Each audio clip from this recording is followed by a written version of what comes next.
अस्सलाम वालेकुम नाज़रीन, आपका मेज़बान असदुल्ला भट्टी एक स्पेशल प्रोग्राम के साथ हाज़िर है। आज हमने एक ऐसी शख्सियत को दावत दी है जिसने मेडिकल टिप में, मेडिकल फील्ड में अपना नाम बहुत कमाया है, स्पेशली डायबिटीज़ और एंडोक्रिनोलॉजी पे। वो शख्सियत एक मुसव्वक़ तक घराने से ताल्लुक़ रखती है और सिंध के रूरल एरियाज़ से उनका वास्ता है और माशाल्लाह उन्होंने कई इम्तिहानात पास किए, पाकिस्तान से भी और ग्लास्को से भी, बाहर से भी, और कई ममालिक के उन्होंने दौरे किए, वहाँ उन्होंने लेक्चर्स दिए। इन्होंने और क्या कुछ किया है, आज हम उनके ज़बानी आपको सुनवाते हैं। मेरी मुराद प्रोफेसर डॉक्टर मोहम्मद ज़मान शेख साहब से है। डॉक्टर साहब, थैंक यू वेरी मच कि आपने टाइम निकाल के हमारे स्टूडियो में आए और अपने बारे में कुछ हमारे नाज़रीन को कुछ बताएंगे।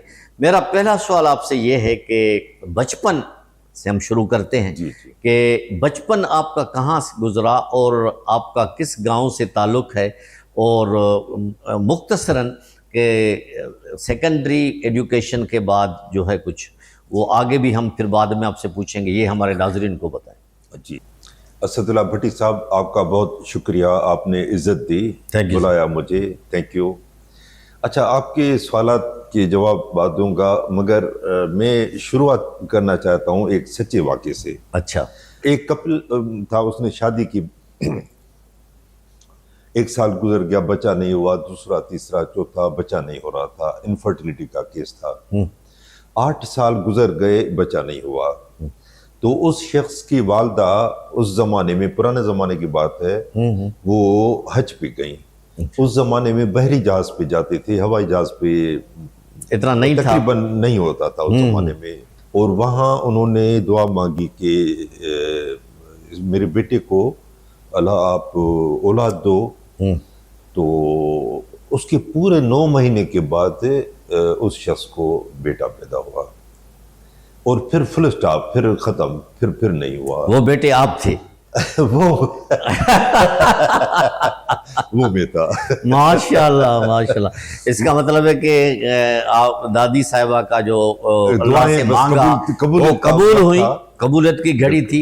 और मतलब कि आप अकेले हैं, कोई भाई भी नहीं है, कोई बहन भी नहीं है। जनाब, ये कबूलियत की जो बात की ना, जी, तो मैं एक वाकया भूल ना जाऊं, मैं अभी बता देता हूँ। इतनी दुआ की, कबूलियत का एक वक्त होता है बेशक, और ऐसी दुआ ठक से कबूल हो जाती है कि इंसान हैरान रह जाता है। मैं अपने वालिद साहब के साथ, मैं फौज में भी रहा हूँ, मैं जिक्र करूँगा अभी। वहाँ से वापस आया था तो मेरी पोस्टिंग कोरंगी में हुई। पब्लिक सर्विस कमीशन का इम्तिहान पास किया, कोरंगी में अस्पताल थी, 2.5 नंबर कोरंगी में। तो मुझे पोस्ट ग्रेजुएशन का शौक था शुरू से कि मैं आगे पढ़ूंगा। अब वहाँ माहौल ऐसा नहीं था, न पढ़ाई थी न क्या, ओपीडी टाइप था सब। तो एक दफ़ा हम सिविल हॉस्पिटल गए कराची, और वहाँ का ब्लड बैंक था, उसके बाहर मैं और वालिद साहब खड़े थे, बातें कर रहे थे। तो मैंने वालिद साहब को कहा कि अब्बाजान, अगर मेरी यहाँ पे पोस्टिंग हो जाए तो बस क्या कहने। तो मेरे वालिद साहब ने कहा अल्लाह पे रखो। जनाब, कुछ महीनों के बाद मेरी पोस्टिंग सिविल अस्पताल में हुई, और बिल्कुल उसी जगह जहां मैंने दुआ मांगी थी ना, वालिद साहब ने मांगी थी शायद, मैंने तो बस एक हसरत ख्वाहिश जाहिर की आपने, उसी जगह मेरी पोस्टिंग हुई, ब्लड बैंक में। वाह, उसी जगह जहाँ पे दुआ मांगी थी। अब ये तो बिल्कुल उसमें कोई शक नहीं, अल्लाह पाक हर एक की सुनता है, रहम करे। मगर दुआ के साथ कोशिश भी करनी चाहिए। हमारे थे आपके बचपन पे, हाँ, हमारे दुआओं पे ज्यादा जोर है, कोशिश जरा कम है पाकिस्तान में। कोशिश करनी चाहिए, फिर दुआ मांगनी चाहिए। अच्छा जी, अब आते हैं, मैं एक्चुअली गंबट का हूँ। आजकल तो गंबट बड़ा मशहूर है, हो गया है, हॉस्पिटल माशाल्लाह बनी है, और वहाँ जो काम हो रहा है बहुत ज़बरदस्त कर रहा है, बहुत माशाल्लाह। तो गंबट से ताल्लुक़ है, मगर गंबट में मेरी पैदाइश नहीं हुई, और गंबट में तकरीबन मैं 3 साल रहा हूँ, 3.5 साल मैक्सिमम। अच्छा, हाँ, उसके अलावा मेरी ज़्यादातर जो एकेडमिक लाइफ है या कराची या हैदराबाद गुजरी है। अच्छा, मैं पैदा कराची में हुआ हूँ। अच्छा, और बंस रोड पे रहता था, जहाँ के दही बड़े और फूड स्ट्रीट मशहूर है। बिल्कुल उसी गली में रहता था। जी, जी, जी। हरिराम टेकचंद बिल्डिंग थी, अभी भी है वो, वहाँ पे मैं रहता था कराची में। वालिद साहब और फैमिली आपकी वहीं थी? हाँ, नहीं, फैमिली वालिद साहब उधर हाँ, तो आप भी उनके साथ? हाईकोर्ट के वकील थे, जी, जी। तो वहाँ थे उस वक्त। अच्छा, तो एनजेवी हाई स्कूल बड़ा मशहूर स्कूल था, अभी भी है। वहाँ मैं पढ़ता था 7वीं जमात तक। अच्छा। हाँ, ये 65 की वार में मैं उस फ्लैट में रहता था बंस रोड पे, और मुझे अच्छी तरह याद है ब्रेकआउट होते थे, कुछ धमाके होते थे, इस तरह डरते रहते थे। जाहिर है बच्चे थे, वो वक्त मैंने वहाँ गुजारा। उसके बाद मैं 3 साल गया गंबट अपने आबाई गांव, क्योंकि वालिद साहब के डीपीपी बन गए उधर। पहले एपीपी बने, असिस्टेंट पब्लिक प्रोसिक्यूटर, फिर डीपीपी डिस्ट्रिक्ट पब्लिक प्रोसिक्यूटर। वो जनाब गंबट में, फिर खैरपुर में, तो हम वहाँ चले गए। सही। तो 3 साल मैंने गंबट गुजारे अपने आबाई गांव। सही। मुराद हाई स्कूल था, अभी भी है, वहाँ पे मैट्रिक किया मैंने, और फिर इंटर फिर यहाँ से की, हैदराबाद से की। हैदराबाद। अच्छा, आपकी बातों से मुझे एक बात याद आई कि आपने एक जिक्र किया था किसी इंटरव्यू में और किसी जगह पे कि आपके वालिद साहब ने माशाल्लाह बहुत अच्छा टाइम गुजारा खैरपुर में, और उस ज़माने के जो बहुत बड़े वकील होते थे उनके साथ भी काम किया। जी। एक एक्स चीफ मिनिस्टर्स जो थे, ये भी ज़रा हमारे नाजरीन को बताएं। हाँ, ये है थोड़ी बस ऐसी पर्सनल बातें, मगर कोई हर्ज नहीं है। मेरे वालिद साहब डिस्ट्रिक्ट पब्लिक प्रोसिक्यूटर थे, डीपीपी खैरपुर में। उस जमाने में गौस अली शाह साहब और कायम अली शाह साहब दोनों वकील थे खैरपुर में। हाँ, वो दोनों ऑपोजिट, हर एक को पता है ऑपोजिट शुरू से रहे हैं। हाँ। मगर दोस्त भी थे। दोस्त अब वो तीनों अमूमन साथ बैठते थे, गपशप करते थे, चाय पीते थे। मेरे वालिद साहब, कायम अली शाह साहब और गौस अली शाह साहब। मगर गौस अली शाह साहब के साथ मेरे वालिद साहब की बहुत अंडरस्टैंडिंग थी, बहुत थी, मतलब। हाँ, तो जिस तरह भाइयों की तरह वेवलेंथ जैसे मिलती है। हाँ, तो फिर गौस अली शाह साहब के साथ, तो एक वाक़या आप कहें तो उसके साथ गौस अली शाह साहब का जिक्र निकला है, तो मैं सुना दूं। गौस अली शाह साहब बन गए चीफ मिनिस्टर। अच्छा, मेरे वालिद साहब थे खुददार आदमी। वो यानी इतने पक्के दोस्त थे, कभी उनसे कोई पर्सनल फेवर कभी नहीं मांगी, कभी नहीं। बल्कि गौस अली शाह साहब खुद वालिद साहब को कहते थे मेरे सामने कि आप जैसे दोस्त बहुत कम हैं, अब हफ्ते में एक दफा मुझसे जरूर मिला करो ताकि पुरानी यादें ताज़ा करें। और तो मेरे वालिद साहब ने कहा कि गौस अली शाह साहब के पास ये 1-2 लोगों ने मुझे काम कहे हैं, दोस्त हैं, आप उनको ये भी मेरी तरफ से कह दो। आपको कहा? मुझे कहा कि मिलो जाके। मैं उस जमाने में FCPS पार्ट 2 की तैयारी कर रहा था, तो मैं गया तो वहाँ रश थी बहुत ज्यादा। अब मैंने कहा भाई, मेरी पढ़ाई का जमाना है, मैं इतना नहीं कर सकता, दूसरे दिन मिलूंगा। मैं वापस जाने की सोच रहा था। तो मेरे दोस्त मिल गए, रब नवाज भट्टी नाम है उनका, और चाइल्ड स्पेशलिस्ट हैं आजकल कराची में। उन्होंने कहा कि कैसे आए हो? मैंने कहा भाई वालिद साहब ने कहा है कि ये जरा थोड़ा काम है। तो उसने कहा भाई तुम यहाँ मिलने आए हो और इतना छोटा काम कर रहे हो, कोई बड़ा काम कहो। मैंने कहा बड़ा काम कोई है ही नहीं मुझे, मैं क्या कहूँ। तो मुझे तो FCPS पार्ट 2 देना है, वहाँ सिफारिश चलती नहीं है, वहाँ तो मेहनत चलती है सारी। उसने कहा तुम ऐसा करो, तुम स्कॉलरशिप की बात करो। अच्छा, स्कॉलरशिप कहाँ हमें मिलेगी इतना, वो ये वो। उसने कहा तुम कहो तो सही ना। तो मैं फिर दोनों गपशप करने लगे, इतने में बुलावा आ गया कि आओ भाई चीफ मिनिस्टर साहब बुला रहे हैं। मुझे कहा जमान कैसे आए हो? मैंने वो चीज़ फिर बाद में मैंने कहा सर थोड़ी स्कॉलरशिप की जरूरत है। उसने कहा क्यों नहीं, आप इमाम बख्श के बेटे हो, और कैसे नहीं।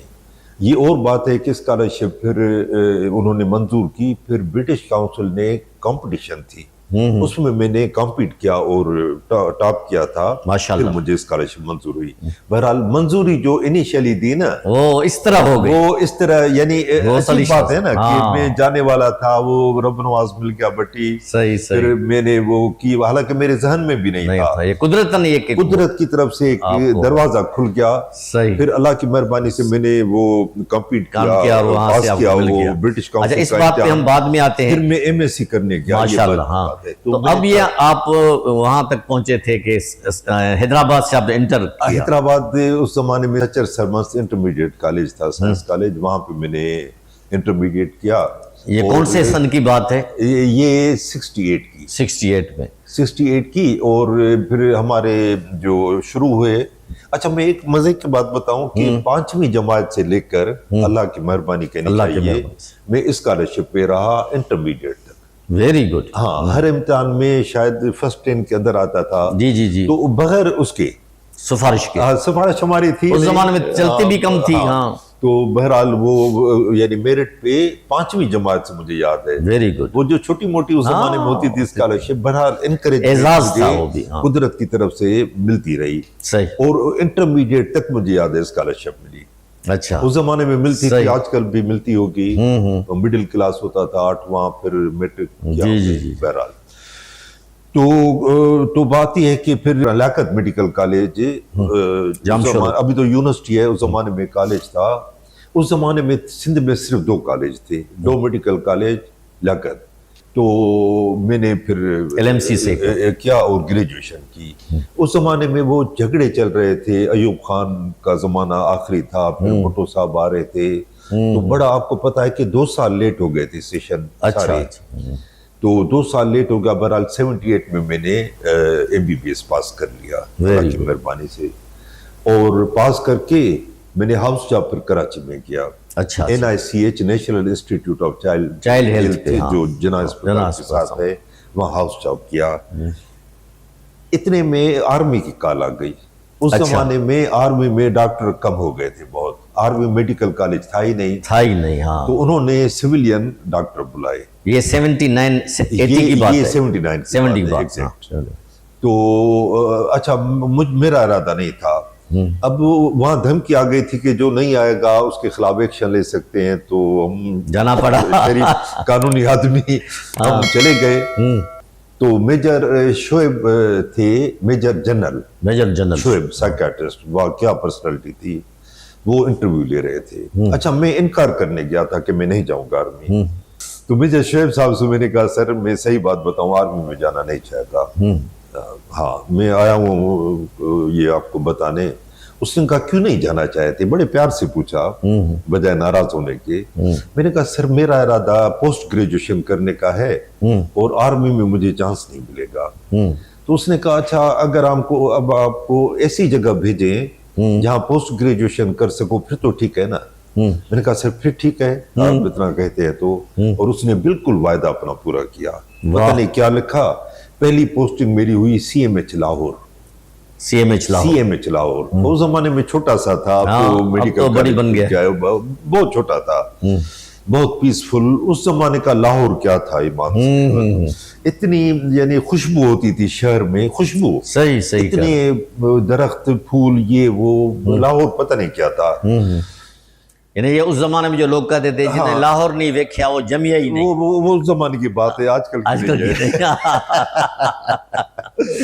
अच्छा, फिर हम CMH लाहौर, उसके बाद एबटाबाद में हमारी ट्रेनिंग हुई 6 महीने की। काकोल नजदीक था, काकोल नजदीक था। हाँ, वो AMC आर्मी मेडिकल कोर वालों की 6 महीने ट्रेनिंग वहाँ होती थी।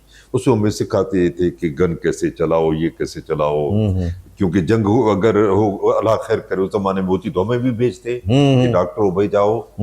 तो सारा ट्रेनिंग देते थे, फिर बताते थे कि भाई पहले सेकंड लेफ्टिनेंट होता है, फिर कैप्टन, फिर मेजर, फिर लेफ्टिनेंट कर्नल, सारा रैंक्स पे जनरल होता है। जनरल वो शख्स आता है जिनसे आप मिल भी नहीं सकोगे, इतने वो ऊंची पोस्ट होती है। बहरहाल ये सारे लेसन देते थे, 6 महीने ट्रेनिंग देते थे।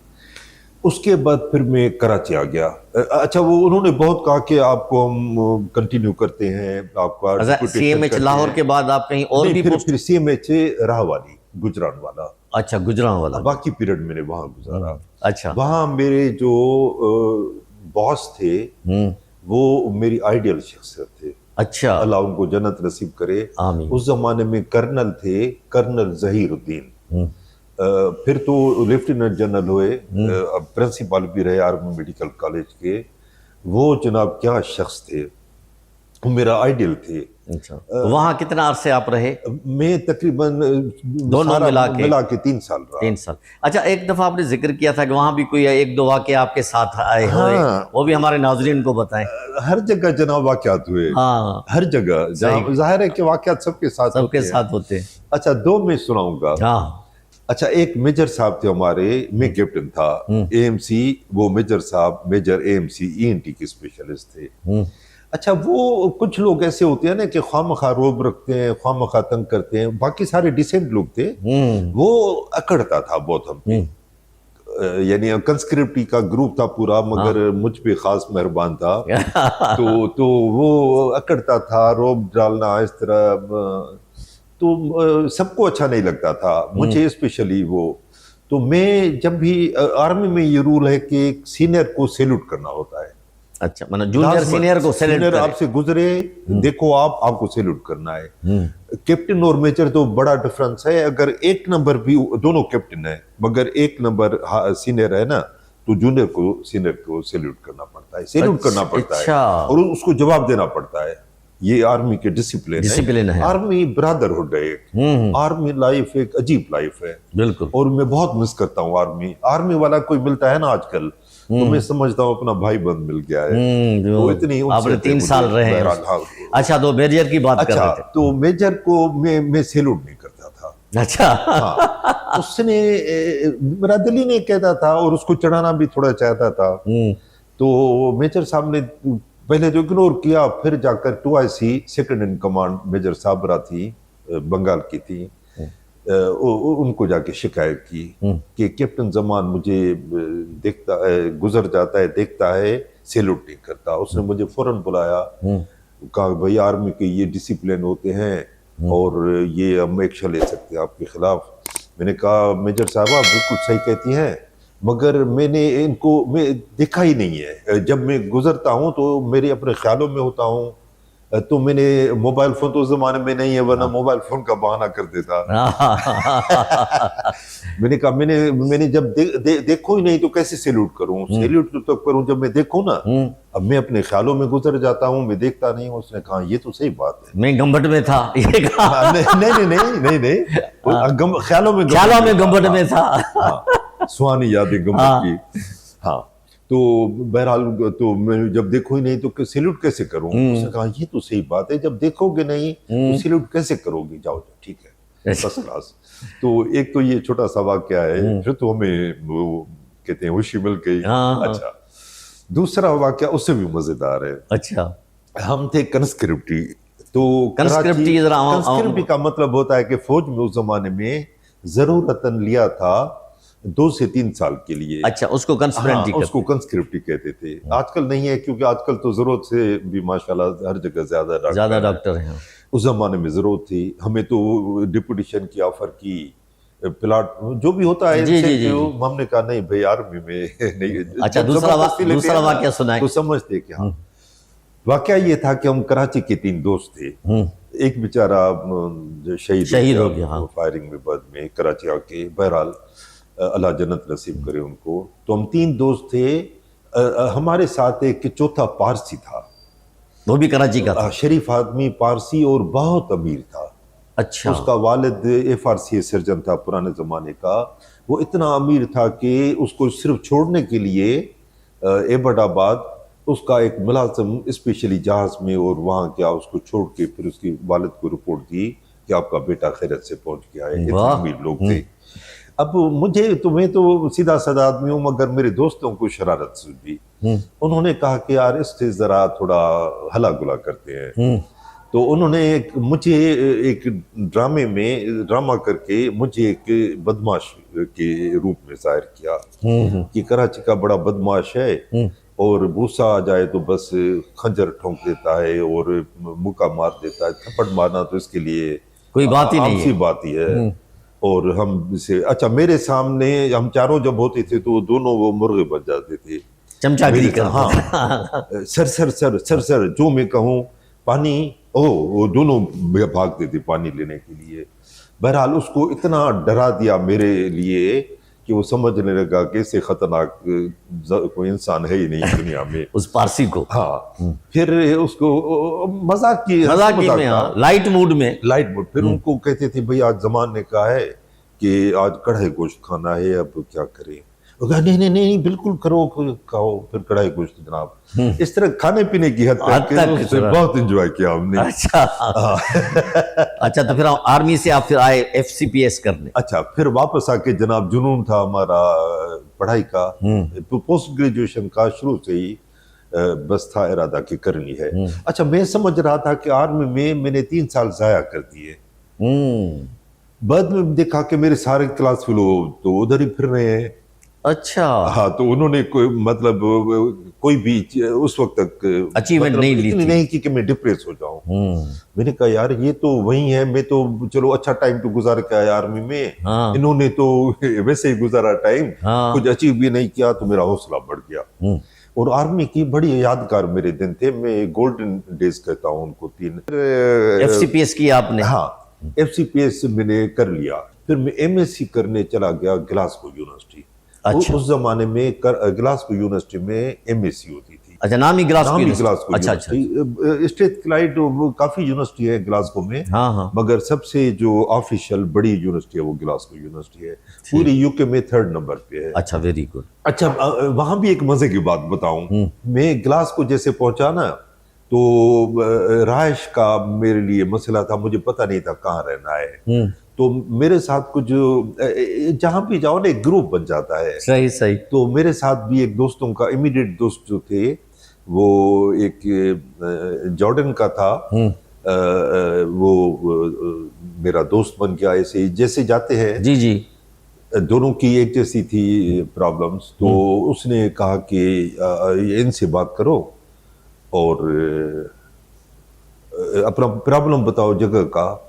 मैंने जनाब शुरू हो गया कि मैं इधर आया हूँ, कोई जगह का पता ही नहीं है। उसको जैसे डांट रहा हूँ। अच्छा। वो भी ये से कहता रहा, वो तो हेल्प कर दी, वो कर दिया। लेकिन वो कौन था? आप सुने। हाँ। तो मैं वो उमर नाम था उस डॉक्टर का जो जॉर्डन का था। उसने मुझसे कहा कि पता है ये किससे बात कर रहे थे तुम?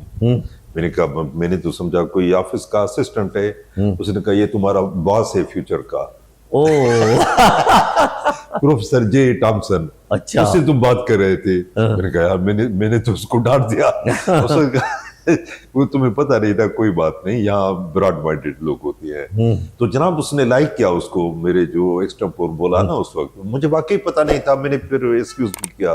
तो और उसने इतनी हेल्प की मेरी। J. टॉमसन वो मेरा सेकंड आइडियल है। अच्छा। पहला general Zaheer, second J. Thomson. अच्छा, J. टॉमसन और AC मैकवेश 2 साल का बेसिक कोर्स था, फिर थोड़ा एक्सटेंड हो गया क्योंकि वो पास करने के बाद भी थोड़ा रहना पड़ता है ट्रेनिंग के लिए। बहरहाल तो डायबिटीज में था डॉक्टर AC मैकवेश और वहाँ था J. टॉमसन एंडोक्राइनोलॉजी में। तो पहले मैं उनके साथ रहा, फिर इनके साथ रहा। अच्छा, ये दोनों थे MRCP के सीनियर एग्जामिनर। अच्छा। हाँ, उस वक्त मैं FCPS पार्ट 2 ताज़ा पास करके गया था। तो राउंड में मेरी पोस्टिंग थी रॉयल इन्फर्मरी ग्लासगो। ये बहुत बड़ी हॉस्पिटल है, रॉयल इन्फर्मरी ग्लासगो। इन्फर्मरी वहाँ अस्पताल को कहते हैं। फर्म माना ठीक, इन्फर्म माना बीमार, इन्फर्मरी माना अस्पताल। रॉयल इन्फर्मरी ग्लासगो मेरी पोस्टिंग थी। सारा मैं वही JMC से रजिस्ट्रेशन थी, वहाँ काम करता था। तो राउंड में मुझे सवाल पूछते थे जब या किसी से, तो मैं फर बता देता था क्योंकि ताज़ा FCPS पार्ट 2 पास करके आया था। तो मुझे कहने लगे तुम MRCP क्यों नहीं देते? मैंने कहा सर MRCP तो हमारा ड्रीम है, MRCP तो काफ़ी। उसने कहा नहीं बैठो MRCP में। फिर मेरी इस तरह हेल्प करते थे कि राउंड ख़त्म करके doctor Zaman come in my office. Both नहीं खासकर J. टॉमसन। AC मैकवेश भी बहुत हेल्प करता था, मगर J. टॉमसन उसने वो बुला के, और अचानक उसका रूप बदल जाता था। मैं नोट करता था, वहाँ हंस के बात कराए, क्वेश्चन कराए, यहाँ पे ऐसे जैसे सीरियस होके खोलता था किताब, एक रैंडम क्वेश्चन पूछता था। और ऐसे जैसे डांट रहा है और इस तरह मैं कह रहा था यार कैसा आदमी, अभी ऐसा था अभी ये। फिर मैं देख रहा था कि मुझे ट्रेन करा था, क्वेश्चन माशाल्लाह। पूछता था वो, फिर जाहिर है कि काफी जवाब देता था, इक्का दुक्का रह जाता होगा बहरहाल। फिर मुझे कहा नहीं जमान तुम MRCP में बैठो। तो उस जमाने में जिसने FCPS पार्ट 2 पास किया होता था वो MRCP पार्ट 1 एग्जाम्प्ट होता था, डायरेक्ट अच्छा। पार्ट 2 में बैठो। अच्छा, और मैंने 2 साल काम भी किया वहाँ पे, वहाँ के, क्योंकि वहाँ की बीमारियां डिफरेंट हैं। सही कर। पाकिस्तान में इन्फेक्शन डिजीज ज्यादा है, infectious disease, malaria, typhoid, TB, वहाँ पे वो आखिर में आती है। तो बहरहाल वहाँ जो काम करे ना उसको आसानी हो जाती है MRCP पास करने में। सही सही। तो मैं अल्लाह की मेहरबानी से पास कर गया। माना आपने दोनों इम्तिहान एक ही अटेम्प्ट में निकाल दिए। एक अटेम्प्ट में MSc पार्ट 1, MSc पार्ट 2, और क्योंकि वो डायबिटीज का अलग इम्तिहान होता था, एंडोक्राइन का अलग। माशाल्लाह, माना ये भी आपने अच्छे नंबरों में और फर्स्ट अटेम्प्ट अल्लाह की निकाल मेहरबानी से, दिए। बिल्कुल। उसके बाद वापस आए। उसके बाद नहीं फिर MRCP दिया मैंने, अच्छा वो निकाल दिया और वो पास कर लिया। अच्छा अच्छा, अब मेरे पास 2 पाकिस्तान की डिग्री आए अल्लाह की मेहरबानी से, अल्लाह का शुक्र है लाख बेशक। लाख। एक MBBS, एक FCPS, 3 डिग्रियां मेरी UK की है। अच्छा MSc diabetes endocrinology Glasgow university, MRCP UK और FRCP ग्लासगो। और अच्छा। FRCP मुझे 6 साल के बाद मिल गई। नॉर्मली 10 साल के बाद मिलती है FRCP। और उस जमाने में, आजकल पता नहीं क्या है। हाँ। उस जमाने में MRCP के कम से कम 10 साल के बाद FRCP मिलती थी, मुझे 6 साल में। अच्छा, अच्छा। यानी 10 साल की जगह 6 साल। वेरी फिर गुड। मुझे पता चला कि वहां के जो कंसल्टेंट थे ना उन्होंने मुझे रिकमेंड किया था। वाह। वो एक्टिविटीज पूछ लेते रहते, हाँ। मैं भेजता रहता था कि मैं शुरू से ही सेमिनारों में, लेक्चरों में, एसोसिएशंस में इन्वॉल्व। अच्छा, इस पे हम बाद में आएंगे। उसके बाद फिर आके आपने यहाँ पाकिस्तान में अपनी प्रैक्टिस की या सरकारी नौकरी की? अगर इजाजत दे तो एक बस वाकया सुनाऊं। हाँ, ग्लासगो प्लीज। का। ग्लासगो में बड़े बड़े इम्तिहान थे, जाहिर है। मेरे साथ ऐसे भी दोस्त थे कि छठी अटेम्प्ट उस जमाने में आखिरी होती थी MRCP की। अच्छा। 6 के बाद खत्म, अच्छा। वापस जाओ अपने मुल्क। तो या रहो, बहरहाल अटेम्प्ट नहीं खत्म। तो कोई ऐसे भी मेरे साथ दोस्त थे कि छठी अटेम्प्ट दे रहे थे पाकिस्तानी। आपका फर्स्ट अटेम्प्ट? में, हाँ माशाल्लाह। और वो अभी तक सोच रहे थे कि छठी भी दे या न दे या न दे, अभी भी डबल माइंडेड थे। अच्छा। मैं तो कश्तियां जला के आया था। मैंने कहा अभी अगर पाकिस्तान गया तो फिर थोड़ी मैं आऊंगा MRCP करने। मैं तो वो फिर दे दिया और अल्लाह की मेहरबानी से निकल के, फर्स्ट अटेम्प्ट पे निकल गए। वो भी निकल गए बहरहाल। आप ग्लासगो का वाकया अच्छा, सुना अब रहे जनाब वापस आया तो सरकारी गवर्नमेंट, अच्छा वहां पे एक वाकया भी सुना रहे थे आप, चोर का कोई? हाँ हाँ। अच्छा, देखिए देखिए अंदरूनी लगन होती है पढ़ने की, सीखने की। एक बाहर से कोई डांट के पढ़ाता है आपको, सही, बहुत सही। फर्क है इसमें। जो बाहर से डांट के पढ़ाता है ना वो नहीं होता, जो अंदर से एक लगन होती है ना। अब मेरी बचपन से ख्वाहिश थी कि मैं प्रोफेसर बनूं। अच्छा। डॉक्टर बनूं, पहले बचपन में तो डॉक्टर था। हाँ। फिर जैसे ही डॉक्टरी के नजदीक आए तो फिर प्रोफेसर बनूं। तो UK में मेरी टीम बन गई थी, उसमें इंडियन भी थे, स्कॉटिश भी थे, इंग्लिश भी थे, अरब भी थे, अफ्रीकन भी थे। बहुत प्यारे दोस्त, अभी तक मेरा राब्ता है उनके साथ। माशाल्लाह। पाकिस्तानी तो मैं ही था उस वक्त बहरहाल। तो हमारी टीम बन गई थी, तो हम आपस में डिस्कशन करते थे, हमारी आदत थी। और वहाँ के टीचर भी बड़े वो थे, सीनियर जो है ना, वो लॉन्ग के समय देते थे, करो लॉन्ग के, फिर हमें डांटते थे, पढ़ाते थे। यानी अजीब एक पढ़ाई का माहौल था। Very good. हाँ। अच्छा, मुझे लोग कहते थे दोस्त मेरे कि अगर डाटा जमान फेल हो गया ना तो बेहोश हो जाएगा, इतनी मेहनत कराए उसके बाद तो बेहोश हो जाएगा अगर फेल हो गया। अच्छा। यानी इतनी मेहनत मैंने की आपने की। माशाल्लाह, अल्लाह ने उसका अल्लाह ने उसका अजर दे दिया। बिल्कुल। अच्छा जनाब, फिर आ गए पाकिस्तान। अच्छा, वो थीफ वाली बात। हाँ, थीफ। हाँ, वो ये था कि मैं रात घर में, मैं अल्लाह की मेहरबानी से वालिदैन मेरे साथ थे। अच्छा, उनको साथ ले गए? बेगम थी और 3 बच्चे थे। 7 लोग हम रहते थे ग्लासगो में। अच्छा, उसी हाँ। एक स्कॉलरशिप पे? किस पे? स्कॉलरशिप पे। नहीं नहीं, स्कॉलरशिप तो थी, बाकी तो अपना पैसा था। बाकी अपना पैसा था। स्कॉलरशिप तो एक आदमी की थी हाँ। और 7 आदमी तो स्कॉलरशिप में नहीं रह सकते। हाँ। फिर अल्लाह की मेहरबानी से वाले साहब भी उस वक्त बरसरे रोजगार थे, जमीनें प्लाट वगैरह वो थोड़ा बहुत था, अल्लाह ने। नहीं, वो बड़े आराम से रहे हम। हाँ, बहुत आराम से 7 आदमी रहे और स्कॉलरशिप उसका पार्ट थी, हाँ। बाकी अपना पैसा था। सही। हमने कहा यार पैसा आएगा जाएगा, ये वक्त दोबारा नहीं आएगा। सही सही। तो मैंने ये बताया कि वालिदैन नमाज मुसल्ले पे पढ़ते थे। हाँ, आप नहीं बताया आपने। अच्छा, मेरे वालिदैन मुझसे पूछते थे कि आपके इम्तिहान का, यूके में ग्लासगो में इम्तिहान का टाइम बताओ।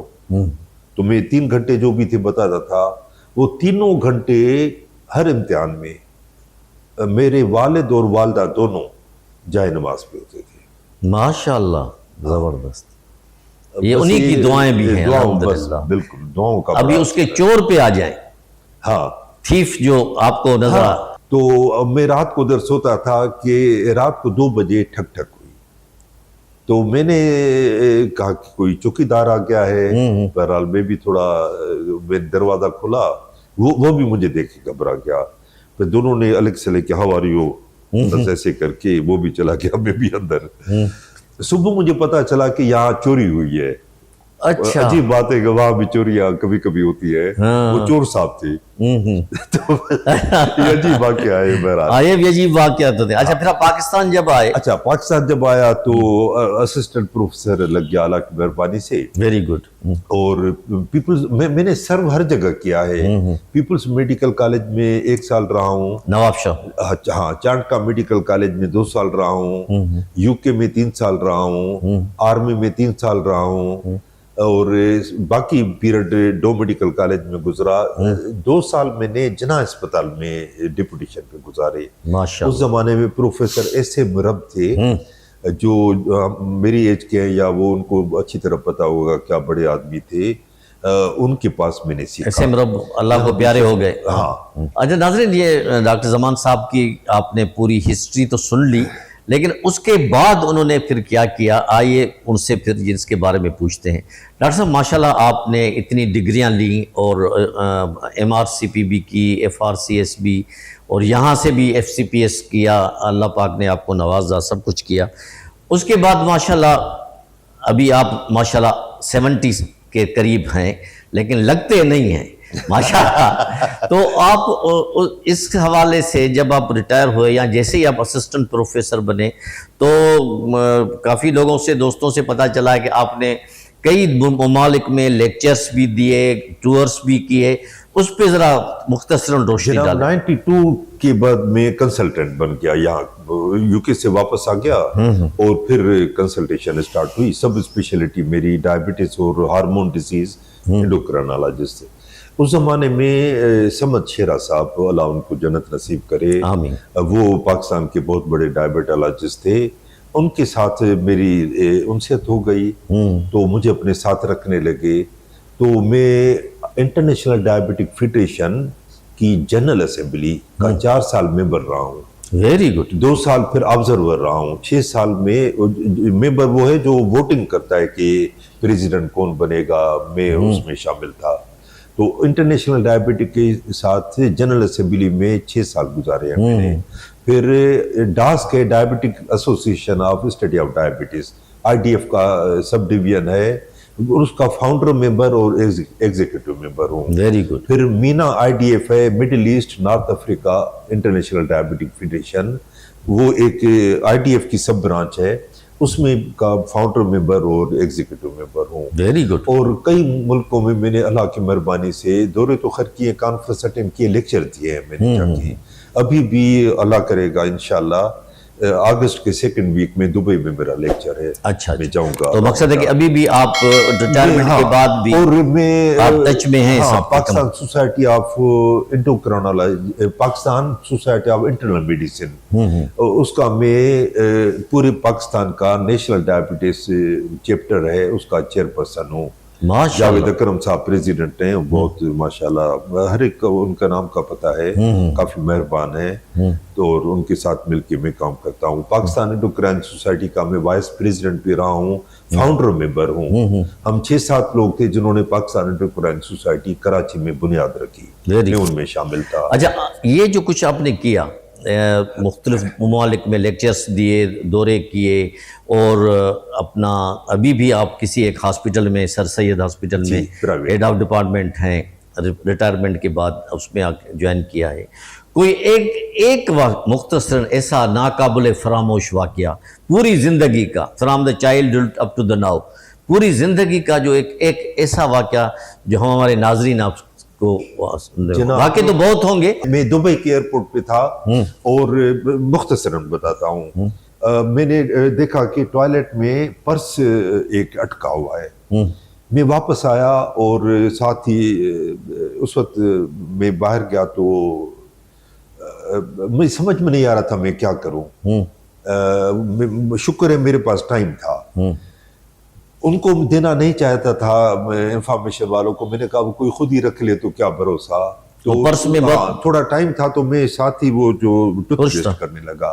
इतने में एक या कोरियन था या चाइनीज था या जापानीज था, इस नस्ल का था। वो आया, ओ मेरा oh my purse, oh my purse. तो मैं तो समझ गया कि ये वही है। मैंने एहतियातन उसको पूछा कि भाई कोई निशानी बताओ। इतना भरा हुआ था जनाब, उसमें वीजा कार्ड, डॉलर, पता नहीं क्या क्या थे।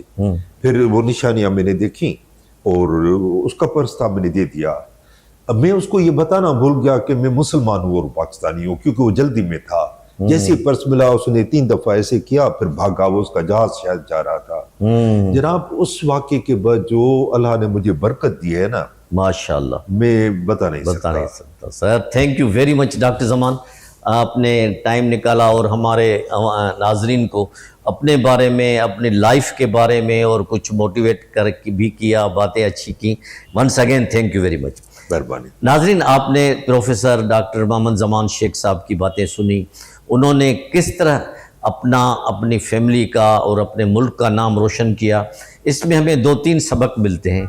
एक तो ये है कि मेहनत का फल अल्लाह ताला ज़रूर देता है और अल्लाह ताला ही लोगों की दुआएं सुनता है, हमारी दुआएं सुनता है, उस पर तवक्कल रखनी चाहिए।